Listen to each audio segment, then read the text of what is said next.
Hey y'all, Emu here, and real quick before this podcast episode starts, I want to quickly say that after my last video essay, as fun as that was, I think I'm going to just go back to doing things in my typical podcast format, but start using it to also dive into lore, but in a way that requires less planning and editing. Unfortunately, my work schedule just makes it hard for me to put time and effort into making that kind of stuff. However, I'm still working on a Mass Effect lore video that does have a ton of visuals and stuff in it like that, but it's just been hard for me to find time to work on it. So until I work out a better system, I'm gonna start going back to my old format. That being said, though, I'm gonna try to include some more visual aids, especially for the topics that are a little more niche or lore heavy. That being said, I hope you enjoy this video and please feel free to like, comment, and sub. Viewer engagement really helps motivate me and makes this hobby a lot more enjoyable. So thanks, and now we'll move on to the video. Hello, and welcome back to the Talk Emu Podcast. Today I'm going to be doing a bit of a lore dump on Jet Set Radio Future. Jet Set Radio Future is probably my favorite game of all time, and one of the biggest games of my childhood. Jet Set was a series that was huge in the very early 2000s and seemed to just kind of disappear as quickly as it appeared. Now, I never, it never really died out completely. Its influence and inspiration can still be felt and seen today, but Sega hasn't really released a proper title in like over 20 years. They did announce a title a couple years ago, but I don't think we're ever going to actually see that come to fruition.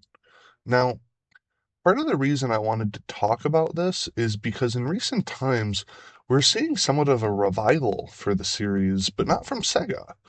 Instead, a new developer called Team Reptile has made their own Jet Set style game called Bomb Rush Cyberfunk, and have recently revealed a new game of the same nature, Hyperfunk.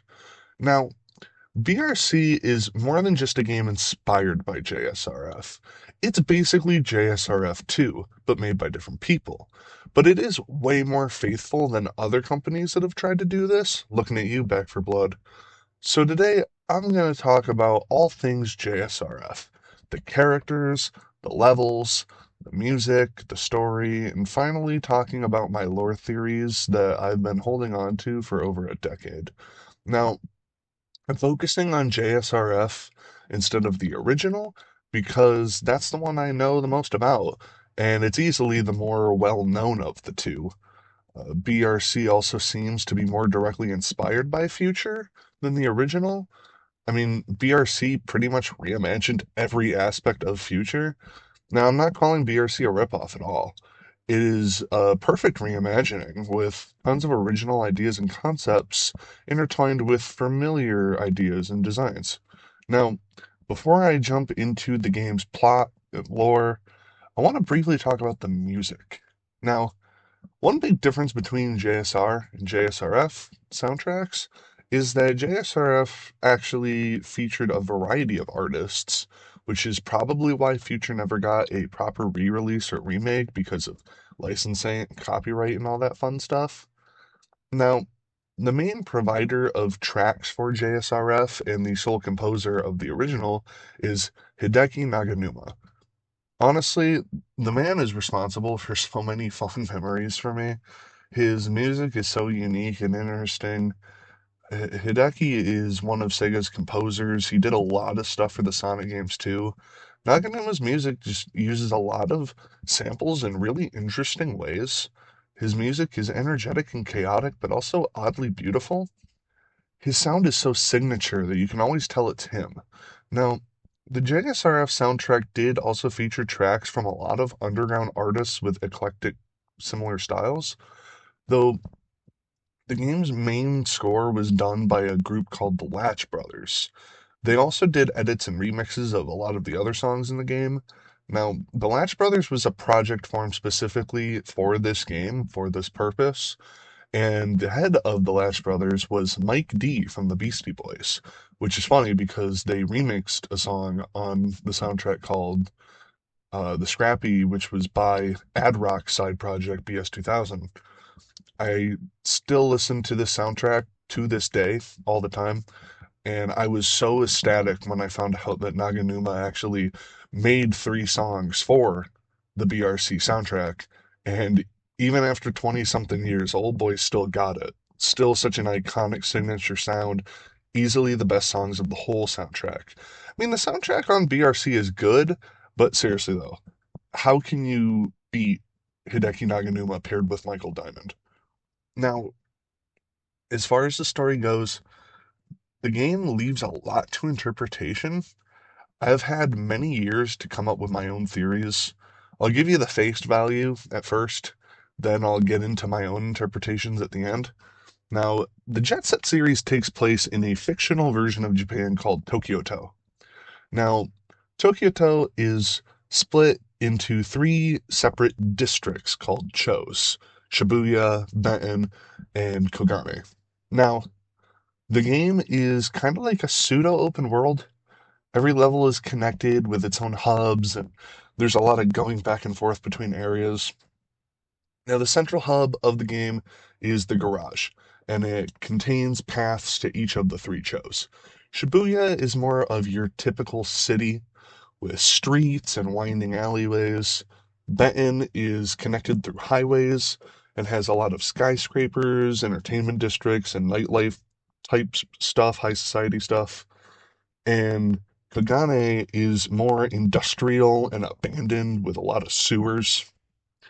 Now, the main plot of the game is that you play as a group of inline skating graffiti artists in a street gang. Tokyo-to's government has been taken over by a corporate authoritarian named Rikaku Goji. Goji bought out all the police and started ridding Tokyo-to of its culture, and anyone who stands out or defies the new laws are hunted down and either captured or killed by the new militarized police force. So, this game gets a little, how can you say, anime? In the culture, um, like culture in the game is a real tangible thing. It's called the soul of the streets. And the graffiti in the game is painted by using the soul of the streets. Now, this soul can only be seen by certain people. Rebellious youths referred to as Rudies. Now, many of these Rudies have formed street gangs and fight over territory by throwing up their tags in certain streets and shows. All these Rudies tune into a secret underground pirate radio station to get the lowdown on the streets and track police activity, and that station is called Jet Set Radio. The DJ behind the station is called DJ Professor K. Fun fact, DJ Prof K is voiced by the guy who played Detective Mike in Dexter. If you don't remember that character, I don't really blame you. But every time he appeared in that show, all I could hear in my head was DFSK, baby.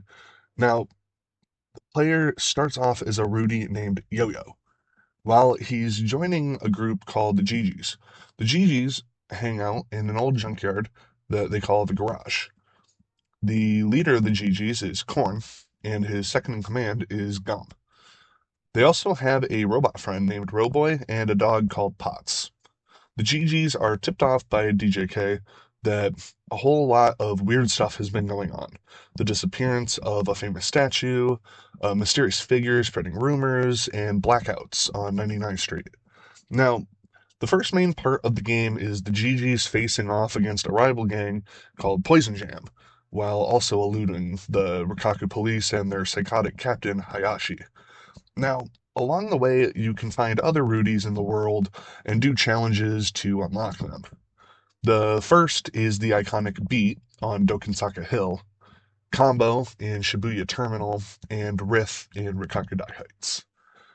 In order to find Poison Jam's lair, the GGs have to face off with PJ's arch nemesis, Rapid 99.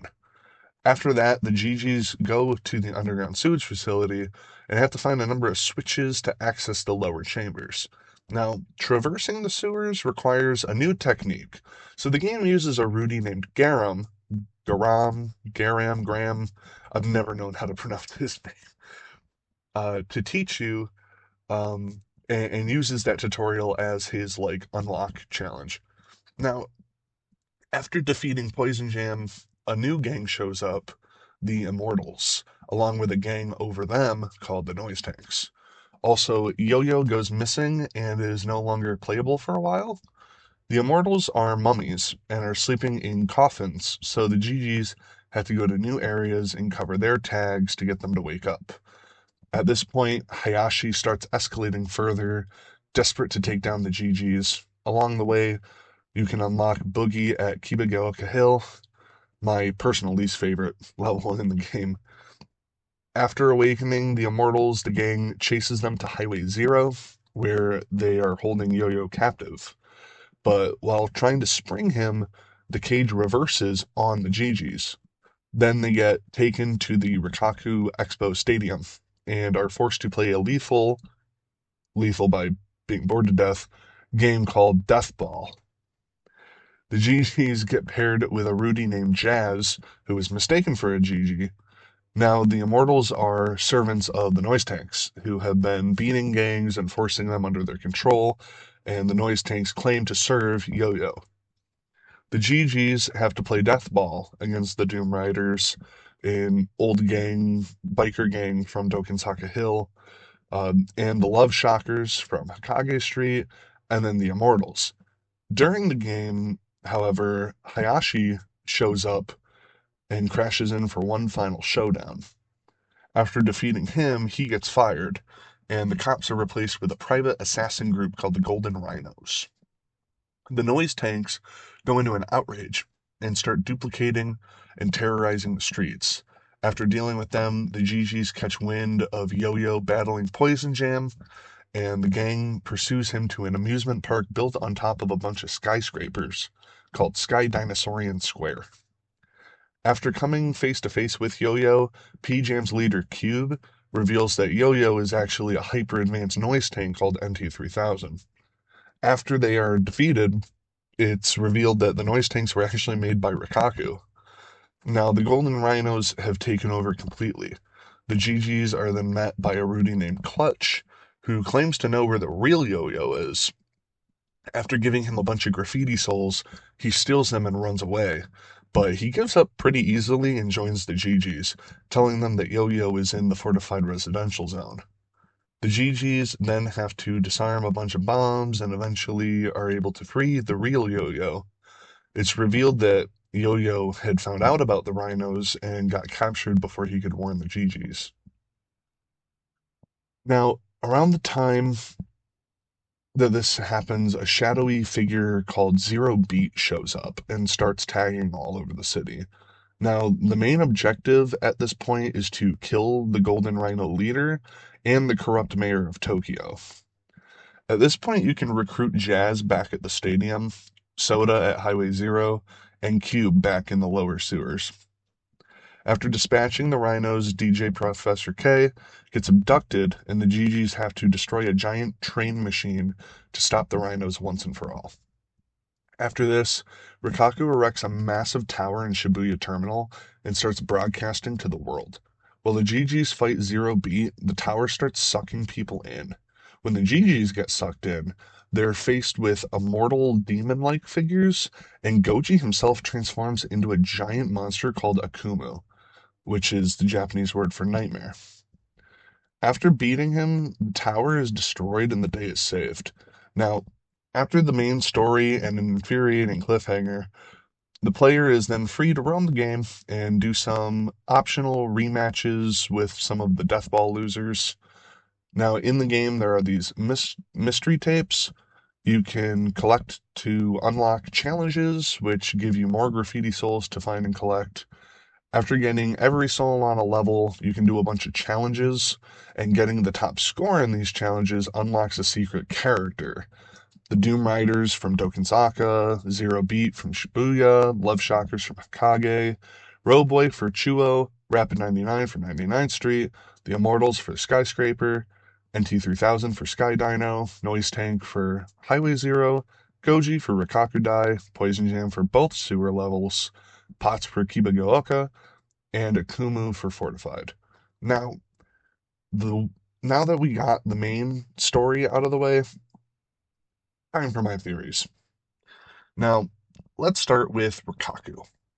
I believe that Rikaku is a Rudy, and that he is using his political pull to destroy culture as a way to stomp out the rival gangs so that he can spread his own culture throughout the city.